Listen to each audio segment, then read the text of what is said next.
الحمد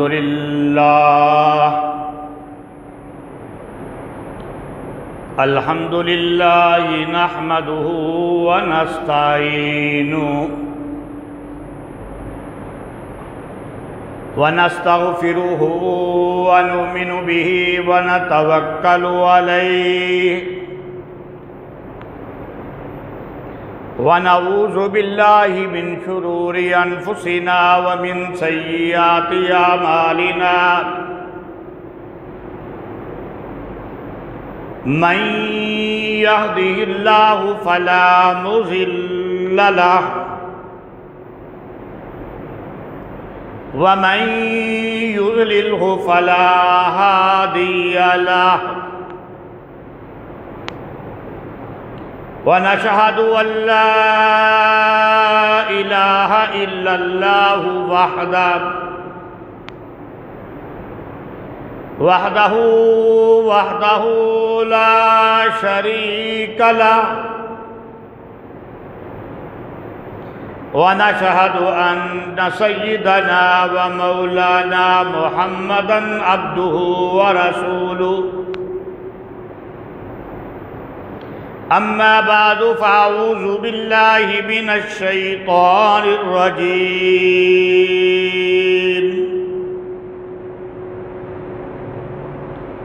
بسم الله الرحمن الرحيم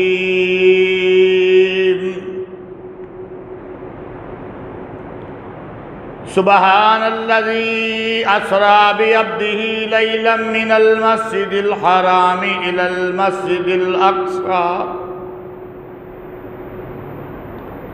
المسجد الأقصى الذي باركنا حوله لنريه من آياتنا إنه هو السميع البصير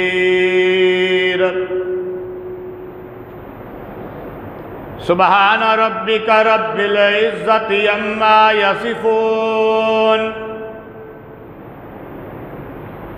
وسلام على المرسلين والحمد لله رب العالمين۔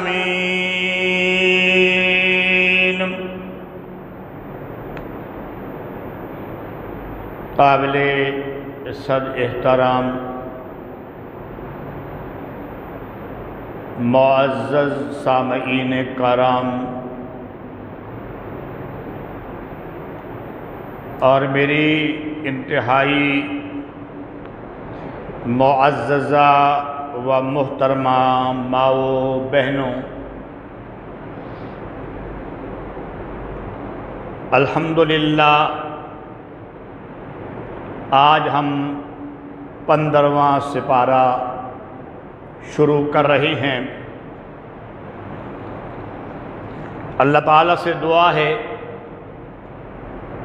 کہ اللہ تعالیٰ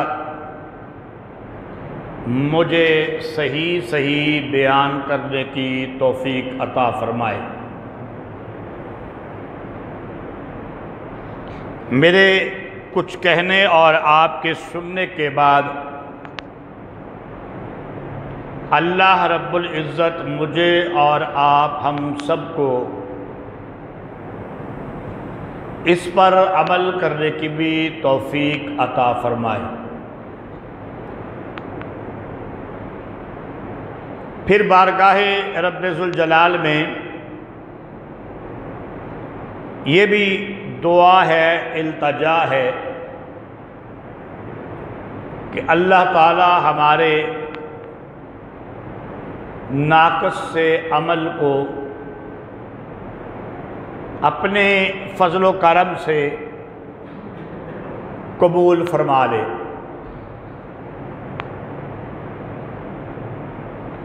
معزز سامعین کرام، جیسا کہ آپ کو معلوم ہے کہ آج یکم محرم الحرام ہے،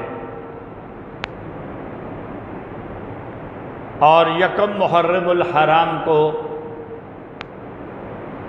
حضرت عمر فاروق رضی اللہ تعالی عنہ خلیفہ ثانی مراد نبی ان کی شہادت کا واقعہ پیش آیا۔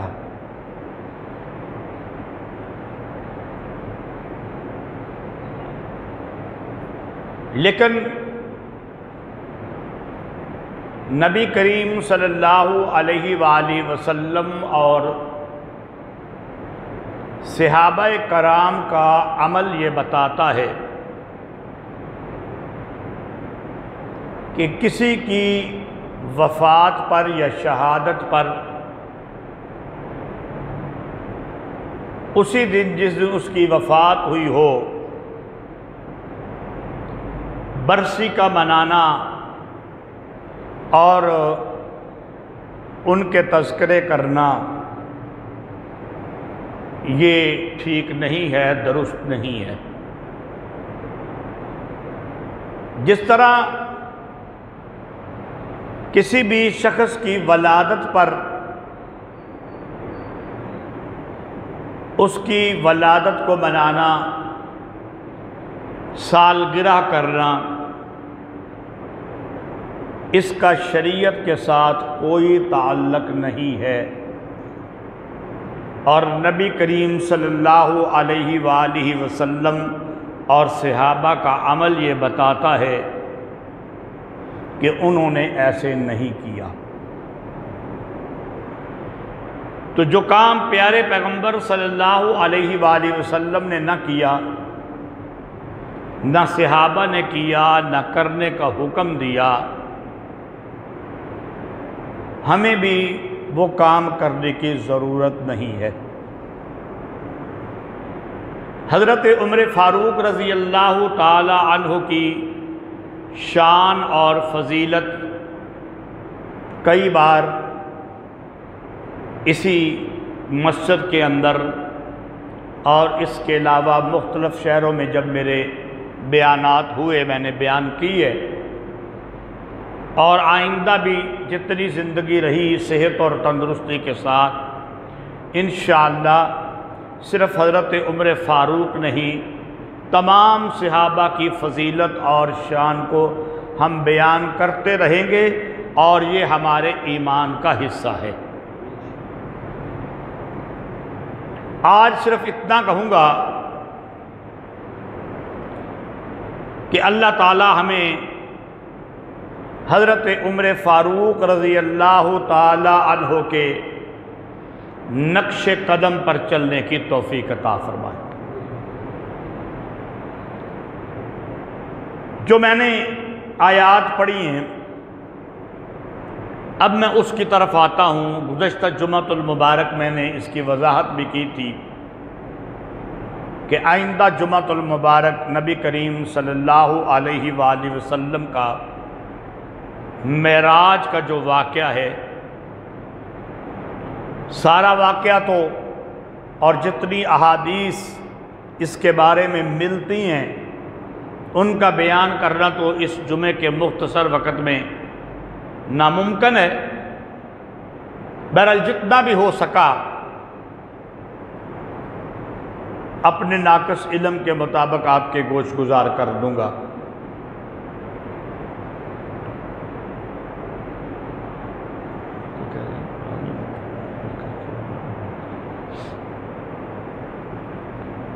معزز سامعین کرام، فرمایا سبحان الذی اسری بعبدہ لیلا من المسجد الحرام الی المسجد الاقصی الذی بارکنا حولہ لنریہ من آیاتنا۔ پاک ہے وہ ذات جو لے گیا اپنے بندے کو مسجد حرام سے مسجد اقصی تک۔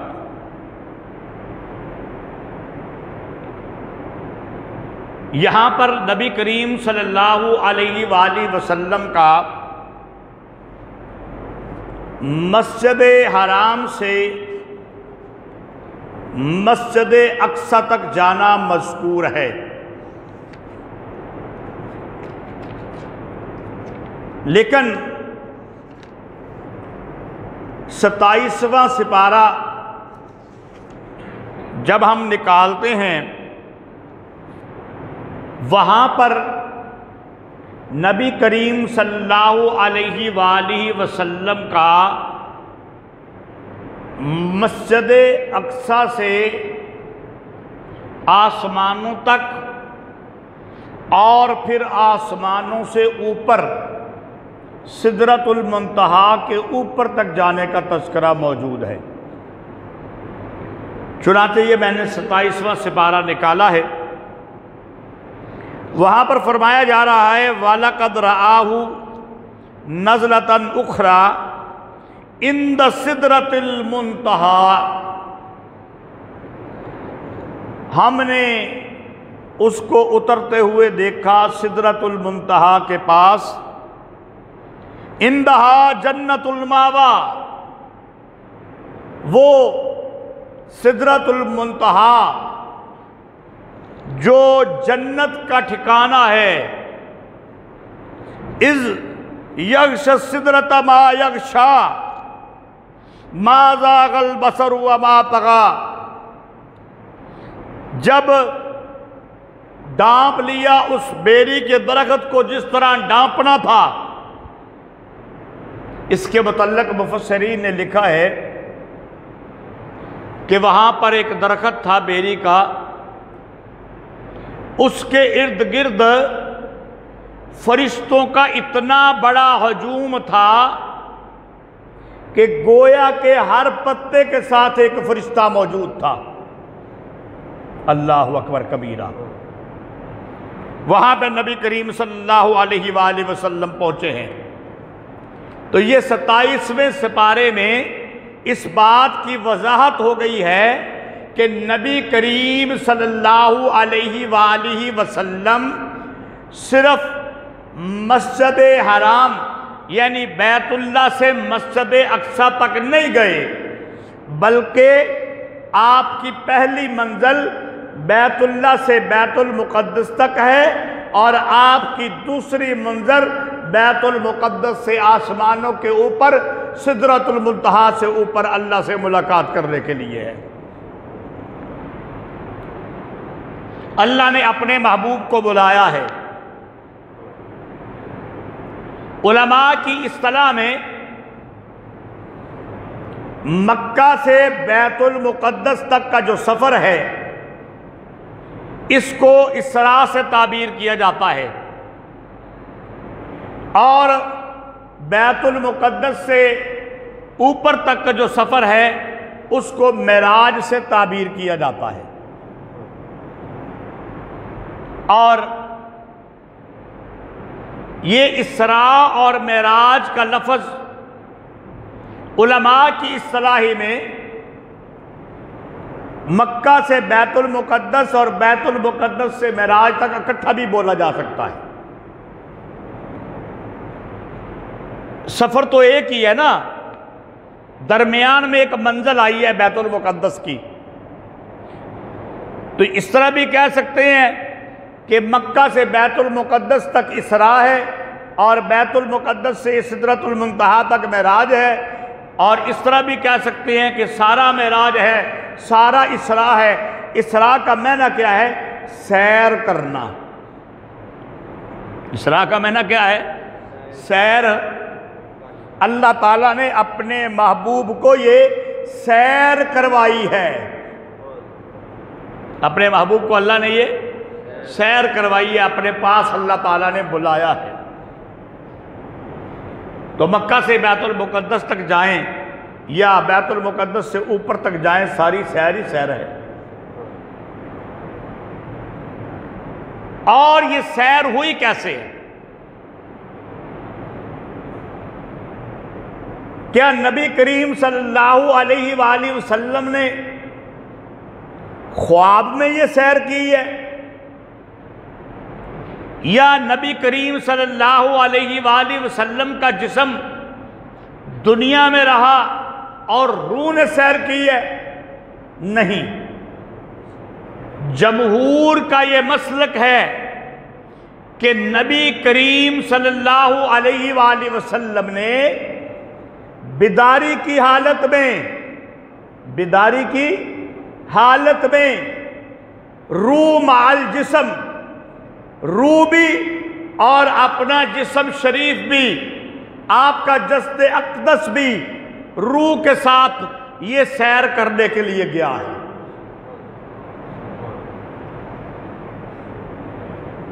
بعض نے اس کو خواب کہہ دیا ہے، لیکن یہ خواب کا کہنا ٹھیک نہیں ہے۔ اس کی وجوہات موجود ہیں۔ یہاں پر لفظ آئے سبحان الذی اسرا بعبدہ، تو بعض نے یہ کہہ دیا اسرا، اللہ لے گیا اپنے بندے کو، یعنی نیند میں لے گیا۔ قرآن مجید کھولیے نا ذرا، تو قرآن مجید میں واقعہ موجود ہے کہ حضرت موسیٰ علیہ السلام کو اللہ تعالیٰ نے یہ فرمایا کہ اپنے بندوں کو، بنی اسرائیل والوں کو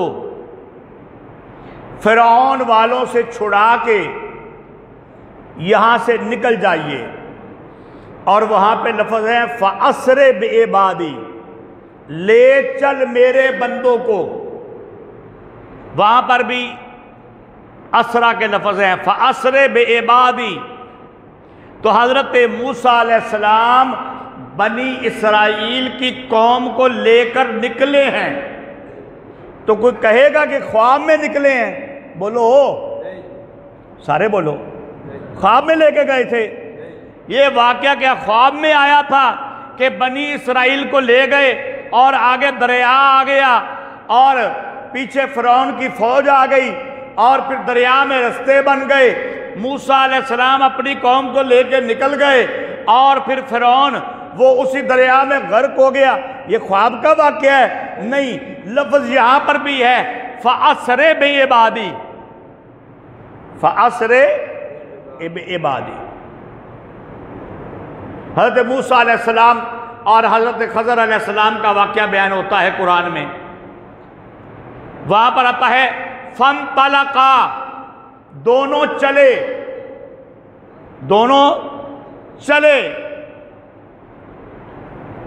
حضرت موسیٰ علیہ السلام، یہ لمبا تفصیلی واقعہ ہے، پھر بیان کر دوں گا انشاءاللہ کبھی۔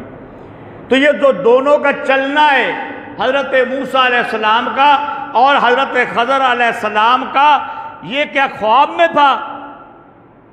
پھر آگے 3 واقعے پیش آئے، کشتی کا تختہ توڑا، ایک بچے کا قتل ہوا، ایک دیوار بنائی گئی، سارا واقعہ قرآن میں موجود ہے۔ کیا یہ سارا خواب میں تھا؟ نہیں۔ تو جب وہاں پہ خواب کی بات نہیں ہے تو پھر یہاں پر بھی خواب کی بات نہیں ہے، بلکہ نبی کریم صلی اللہ علیہ وآلہ وسلم اپنی جسم مع روح کے ساتھ بیداری کی حالت میں حضرت جبریل علیہ السلام کے ساتھ گئے ہیں۔ پھر آگے نبی کریم صلی اللہ علیہ وآلہ وسلم، بعض احادیث کے اندر یہ لفظ ہیں کہ آپ صلی اللہ علیہ وآلہ وسلم نے فرمایا ثم اصبحت بمکہ، اور بعض احادیث میں ہے ثم اتیت بمکہ، پھر میں آ گیا مکے میں واپس، پھر صبح کو میں مکے میں آ گیا۔ تو یہ حدیث کے الفاظ کیا یہ بتاتے ہیں کہ آپ خواب میں گئے تھے؟ جب بندہ خواب میں گیا ہو پھر بندہ یہ تو نہیں کہتا کہ پھر میں مکے میں واپس آ گیا۔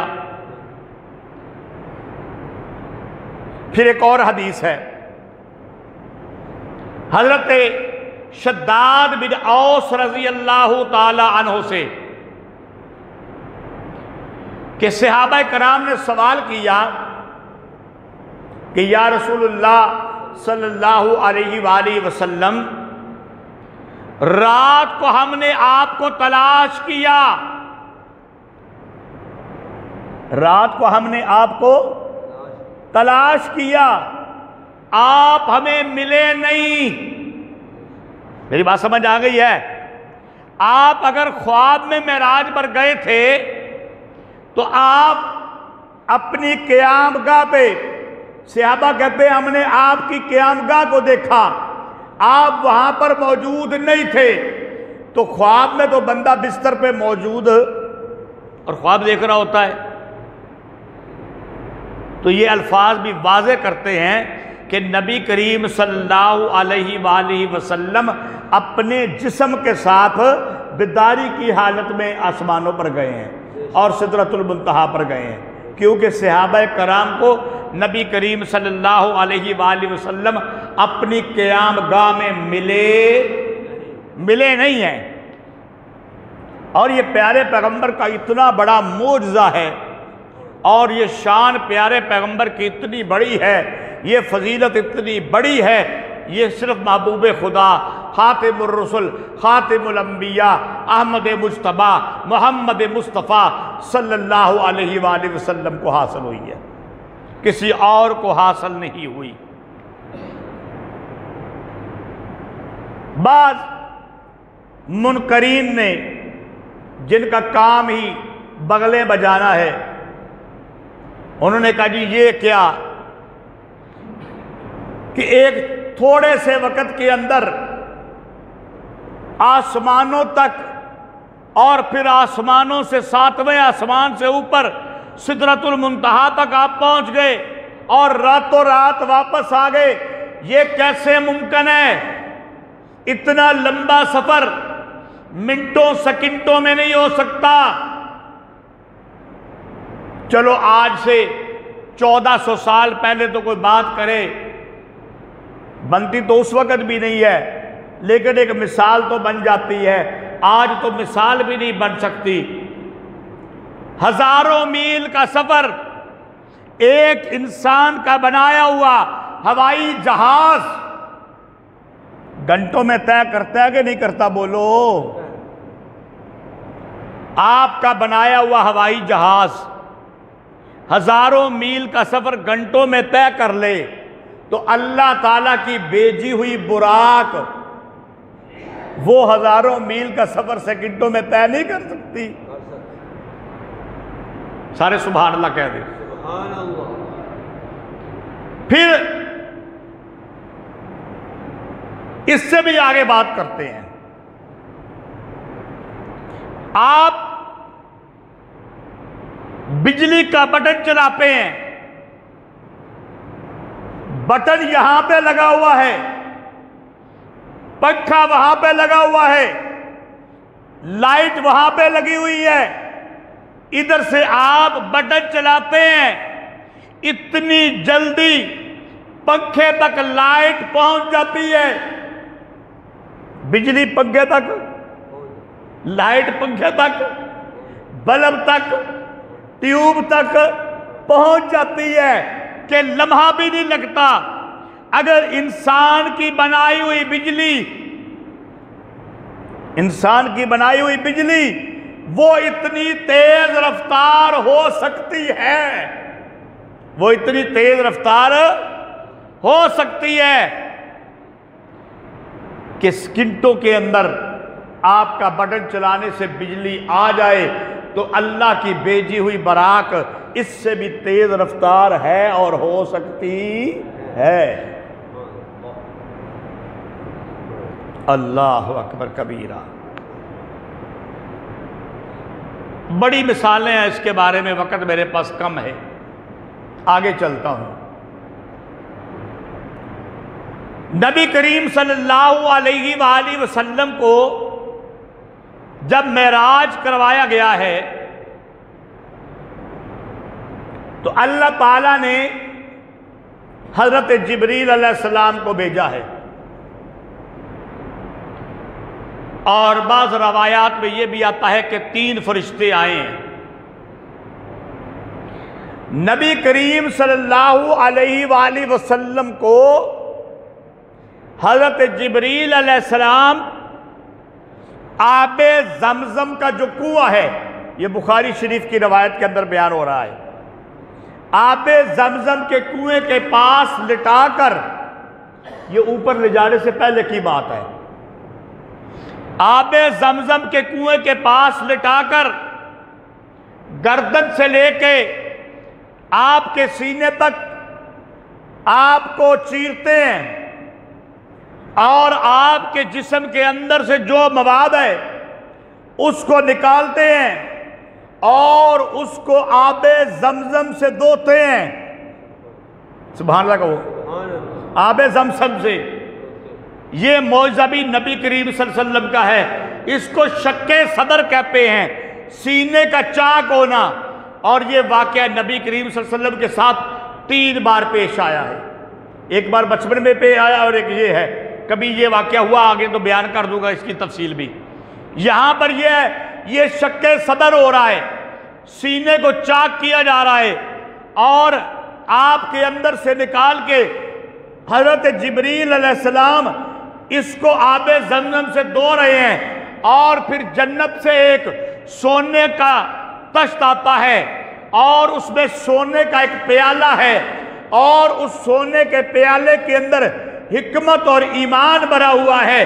جبریل علیہ السلام، میری بات پسند آ جائے تو سبحان اللہ کہہ دینا، جبریل علیہ السلام اس تشت سے، اس ٹرے سے سونے کا پیالہ پکڑتے ہیں، اور اس پیالے سے جو اللہ نے اس پیالے کے اندر ایمان اور حکمت کو بھرا ہوا ہے، جبریل اپنے ہاتھوں میں لے کے پیارے پیغمبر کے سینے میں ڈال دیتے ہیں۔ سبحان اللہ، پیارے پیغمبر کے سینے میں ایمان اور حکمت کو بھر دیا جاتا ہے، اور پھر یہ آپریشن مکمل کرنے کے بعد ٹانکے لگا دیے جاتے ہیں۔ لوگ کہتے ہیں جی کہ یہ کیسے ہو سکتا ہے، پہلے تو کہہ سکتے تھے، اب نہیں کہہ سکتے، اب آپریشن ہوتے ہیں کہ نہیں ہوتے؟ بولو۔ یہ جی بندے دا دل دا آپریشن ہے، دل کے سٹنٹ بند ہو گئے نے، وہ نکال کے نئے ڈالنے ہیں۔ آج تو سائنس نے بتا دیا، ان چیزوں کو سچ ثابت کر دیا۔ پہلے انکار کرتے تھے یہ لوگ بے ایمان، جو کافر تھے، جو مشرک تھے، وہ انکار کرتے تھے کہ یہ کیسے ہو سکتا ہے کہ سینے کو چاک کر دیا جائے، لیکن کیا گیا۔ آج دل کے آپریشن ہو رہے ہیں، گردوں کے آپریشن ہو رہے ہیں، دماغ کے آپریشن ہو رہے ہیں، ہڈیوں کے آپریشن ہوتے ہیں، نئی ہڈیاں ڈال دی جاتی ہیں۔ تو اگر آج یہ آپریشن ایک دنیا کا ڈاکٹر کر سکتا ہے تو کیا اللہ تعالیٰ، اس سے بڑا تو ڈاکٹر بھی کوئی نہیں، اس سے بڑا تو سائنسدان بھی کوئی نہیں، اس سے بڑا تو پروفیسر بھی کوئی نہیں، انجینئر بھی کوئی نہیں، عالم بھی کوئی نہیں، بلکہ اللہ کی ذات کے بارے کے اندر ڈاکٹر کہنا یہ گستاخی ہوگی، سائنسدان کہنا یہ گستاخی ہوگی، انجینئر کہنا یہ گستاخی ہوگی۔ وہ ذات تو بڑی کمالات والی ہے، وہ مختار کل ہے، وہ سب کچھ کرنے والا ہے۔ یہ ڈاکٹر اگر آپریشن کر سکتے ہیں تو اللہ تعالیٰ کا بھیجے ہوئے جبریل علیہ السلام آپریشن کر کے کیا ایمان اور حکمت کو نہیں بھر سکتے؟ اللہ اکبر۔ پھر نبی کریم صلی اللہ علیہ وآلہ وسلم کو لے جایا جا رہا ہے، اسرا بعبدہ لیلا، پاک ہے وہ ذات، پاک ہے وہ ذات جو لے گیا بعبدہ اپنے بندے کو۔ بولو بولو سارے بولو ذرا، یہ لفظ سارے بول دو ذرا، اپنے بندے کو۔ یہ ہمارا عقیدہ ہے مسلک اہل سنت والجماعت کا کہ آپ اللہ کے بندے اور رسول ہیں۔ اشہد ان محمدن عبدہ و رسولہ، یہاں پر بھی بندہ کہا ہے۔ معراج پہ اللہ لے گیا ہے، سدرۃ المنتہا سے اللہ لے گیا ہے اوپر، جنت کے ٹھکانے اللہ نے دکھا دیے ہیں، لے کر کہا گیا ہے کہ اپنے بندے کو۔ اور ایک اور بات کر دوں، جبریل علیہ السلام آپ پیارے پیغمبر صلی اللہ علیہ وسلم کو براق پہ سوار کرتے اور وہ براق آپ کے ساتھ ساتھ چلتی ہے۔ پہلا آسمان، پہلا بولو پہلا آسمان آتا ہے، جبریل علیہ السلام پہلے آسمان پہ دروازہ کھٹکھٹاتے ہیں۔ سوال ہوتا ہے کون؟ جواب میں آتا ہے جبریل۔ آپ کے ساتھ کون؟ میرے ساتھ محبوب خدا محمد الرسول اللہ صلی اللہ علیہ وآلہ وسلم ہے۔ دروازہ کھلتا ہے، فرشتے بڑے خوش ہوتے ہیں۔ پہلے آسمان پہ حضرت آدم علیہ السلام کے ساتھ ملاقات ہوتی ہے، پھر دوسرے آسمان پہ جاتے ہیں، وہاں پہ حضرت عیسیٰ اور حضرت یحییٰ کے ساتھ ملاقات ہوتی ہے، پھر تیسرے آسمان پہ جاتے ہیں، وہاں پہ حضرت یوسف علیہ السلام کے ساتھ ملاقات ہوتی ہے، پھر چوتھے آسمان پر حضرت ادریس علیہ السلام کے ساتھ ملاقات ہوتی ہے، پھر پانچویں آسمان پر حضرت ہارون علیہ السلام کے ساتھ ملاقات ہوتی ہے، پھر چھٹے آسمان پر حضرت موسیٰ علیہ السلام کے ساتھ ملاقات ہوتی ہے، پھر ساتویں آسمان پر حضرت ابراہیم علیہ السلام کے ساتھ ملاقات ہوتی ہے۔ سبحان اللہ کہہ دو یار، پیارے پیغمبر کی تعریف بیان ہو رہی ہے، سبحان اللہ تو کہہ دو۔ حضرت ابراہیم علیہ السلام بیت المعمور کے ساتھ ٹیک لگائے بیٹھے ہیں۔ اللہ اکبر، میری بات کو سمجھنا، ساتوں آسمانوں تک جبریل ساتھ ہیں، انبیاء سے ملاقاتیں ہو رہی ہیں، انبیاء سے ملاقاتیں ہو رہی ہیں۔ اب آ گیا سدرۃ المنتہا کا مقام، جبریل رک گئے، جبریل بولو رک گئے۔ پیارے پیغمبر نے کہا آگے کیوں نہیں چلتے؟ فرمایا نہیں، میں اس سے آگے اگر ایک ذرہ برابر بھی، ایک سوتر، ایک انچ بھی آگے بڑھا، میرے پر جل جائیں گے۔ جبریل نوریوں کا سردار ہے، بولو نوریوں کا سردار ہے، نوریوں کا سردار ہے، وہ سدرۃ المنتہا پر نہیں جا سکتا، اور محمد الرسول اللہ صلی اللہ علیہ وآلہ وسلم سید البشر ہیں، انسانوں کے سردار ہیں۔ اللہ تعالیٰ انسانوں کے سردار کو سدرۃ المنتہا سے اوپر لے کے چلا جاتا ہے۔ سبحان اللہ، بے عبدہ لے گیا اپنے بندے کو، سید البشر کو۔ سید البشر ہی وہ ہے جو آسمانوں سے بھی اوپر جا سکتا ہے، سدرۃ المنتہا سے بھی اوپر نوریوں کا سردار نہیں جا سکتا۔ یہ مسئلہ بھی حل ہو گیا۔ اللہ اکبر کبیرہ، یار وہ کیا منظر ہوگا، کیا خوبصورتی ہوگی۔ حضور اکرم صلی اللہ علیہ وآلہ وسلم جا رہے ہیں براق میں سوار ہو کے، فرماتے ہیں کہ براق کا ایک پاؤں سے اگلا پاؤں وہاں تک پڑتا تھا جہاں تک اس کی نظر جاتی تھی۔ اتنی تیزی، اتنی بولو تیزی کے ساتھ براق لے کے چلا گیا۔ پھر انبیاء سے ملاقاتیں ہوئیں، اور پھر سدرۃ المنتہا سے اوپر پہنچ گئے۔ وہ میں نے 27واں سپارہ نکال کے آپ کو بھی دکھایا ہے، عند سدرۃ المنتہا، سورۃ نجم کے اندر وضاحت موجود ہے۔ وہ سدرۃ المنتہا کے پاس پہنچا، وہ اس جنت کے پاس پہنچا، اس کا ٹھکانہ تھا، اور وہاں پہ ایک درخت تھا، اور درخت کے ساتھ فرشتوں کا ہجوم تھا، گویا کہ ایک ایک پتے پہ ایک فرشتہ موجود تھا۔ اللہ اکبر۔ اور اس سے پہلے بیت المقدس میں نبی کریم صلی اللہ علیہ وآلہ وسلم نے تمام انبیاء کی امامت بھی کروائی ہے۔ اسی لیے آپ کیا ہیں؟ امام الانبیاء بھی ہیں، خاتم الرسل بھی ہیں، خاتم الانبیاء بھی ہیں، امام الانبیاء بھی ہیں۔ سبحان اللہ، اللہ اکبر کبیرہ۔ نبی کریم صلی اللہ علیہ وآلہ وسلم، ان بچوں کو چپ کرا دو، بیٹا چپ کر جاؤ۔ نبی کریم صلی اللہ علیہ وآلہ وسلم رات کے حصے کے اندر معراج پہ جاتے ہیں، واپس آتے ہیں اور صبح صحابہ کرام کو بتاتے ہیں۔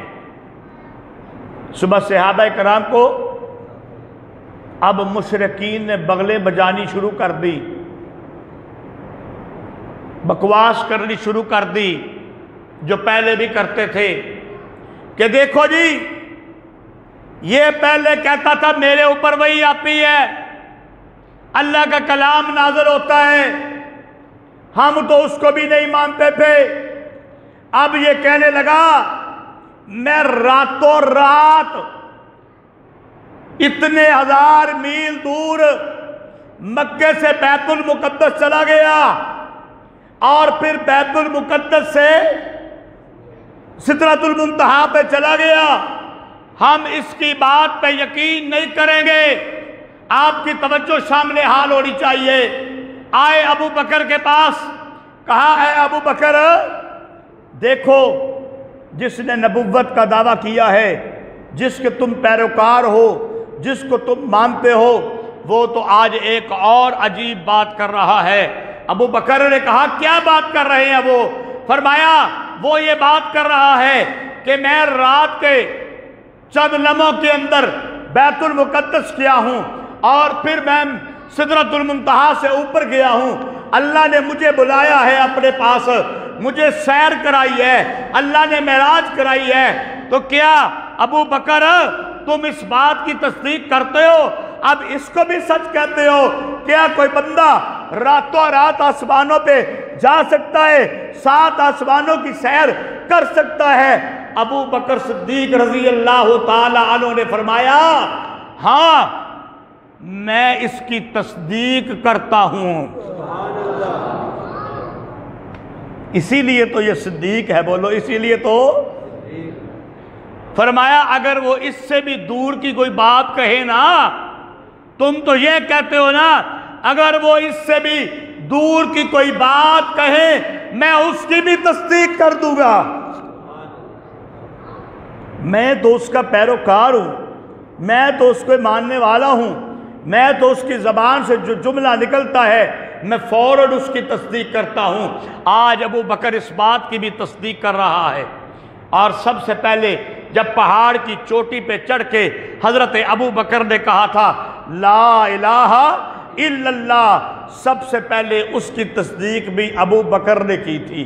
یہ واقعہ معراج کی تصدیق بھی کون کر رہا ہے؟ اور یہ صدیق ہے، سبحان اللہ۔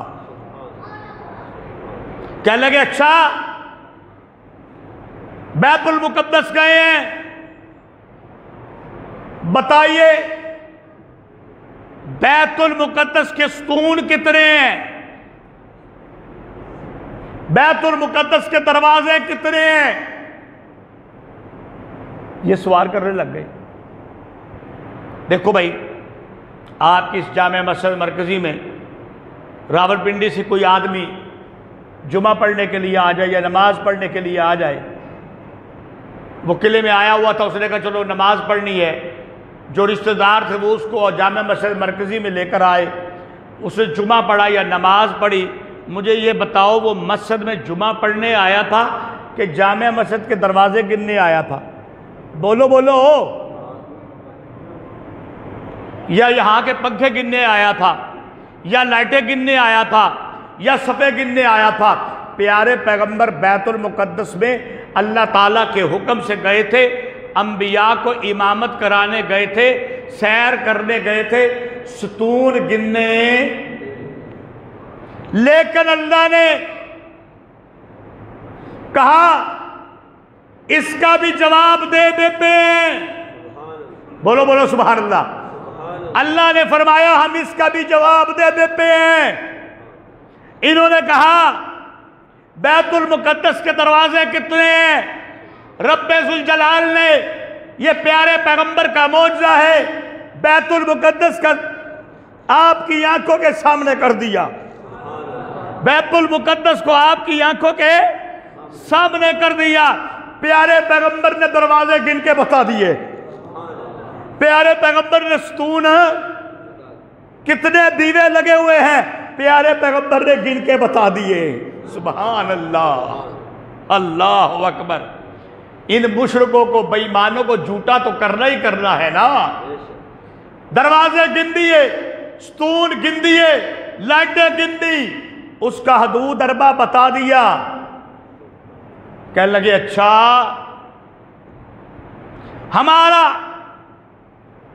ایک قافلہ شام کے اندر گیا ہے، ہمیں بتائیے وہ قافلہ آپ کو ملا ہے؟ آپ تو کہتے ہیں کہ میں دیکھو نا مکہ سے فلسطین جائیں، رستے میں شام کا علاقہ آئے گا نا، ہمارا قافلہ گیا ہے، اونٹوں کا قافلہ گیا ہوا ہے۔ نبی کریم صلی اللہ علیہ وآلہ وسلم نے فرمایا اچھا ہاں میں آپ کو بتا دیتا ہوں، مقام روحہ پر میرا اس قافلے سے گزر ہوا تھا۔ بولو سبحان اللہ۔ مقام روحہ پر میرا اس قافلے پر گزر ہوا تھا، اور ان کا ایک اونٹ گم ہو گیا تھا، وہ اونٹ کو تلاش کرنے لگے ہوئے تھے۔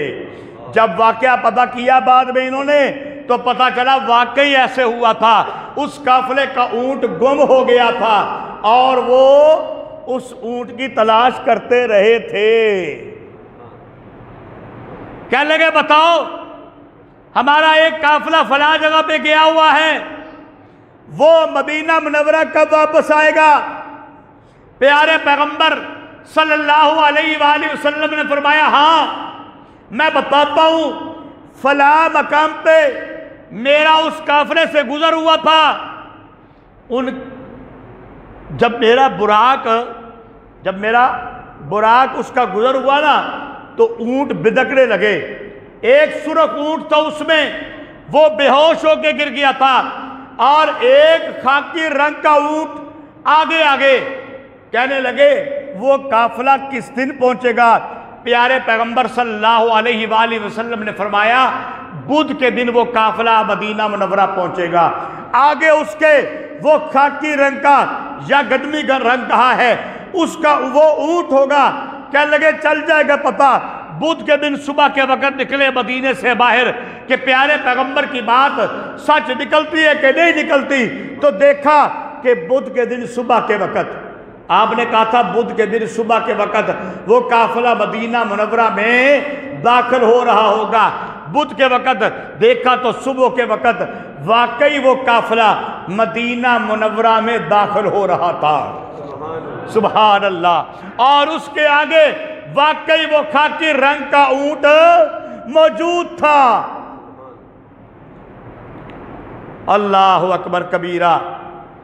معراج اس کو قرآن نے بیان کیا ہے، سبحان الذی اسری بعبدہ لیلا من المسجد الحرام الی المسجد الاقصی۔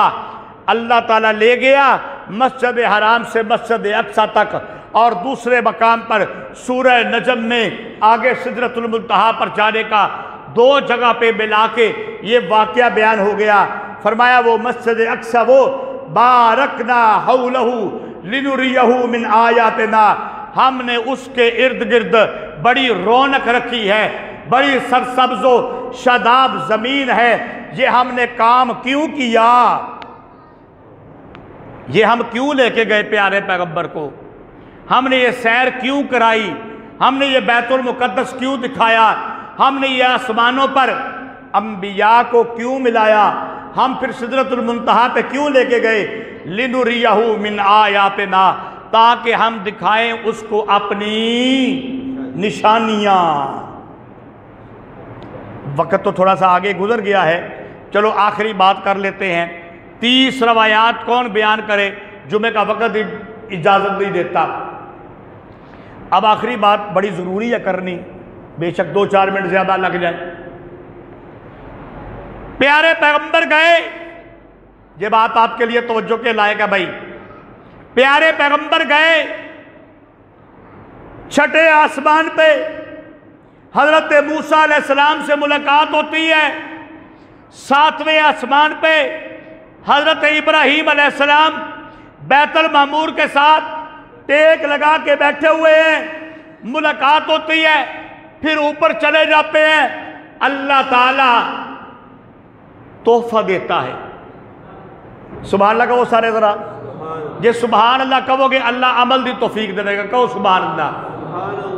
اللہ تحفہ دیتا ہے، آپ کے گھر کے اندر آپ کا بھائی آ جائے، بہن آ جائے، ماموں چچا آ جائے، دوست آ جائے، آپ تحفہ دیتے ہیں کہ نہیں بولو؟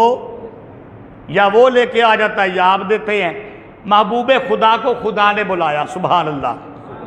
مصطفیٰ کو خدا نے بلایا، کہو سبحان اللہ۔ محبوب خدا کو خدا نے بلایا اور کہا تحفہ لے کے جا۔ کیا ہے تحفہ؟ تحفہ یہ ہے کہ 1 دن اور رات میں 50 نمازیں ادا کرنی ہیں۔ بولو کنی؟ 50 نمازیں۔ پیارے پیغمبر یہ تحفہ لے کے آگئے، 7ویں سے جب چھٹے آسمان پہ آئے نا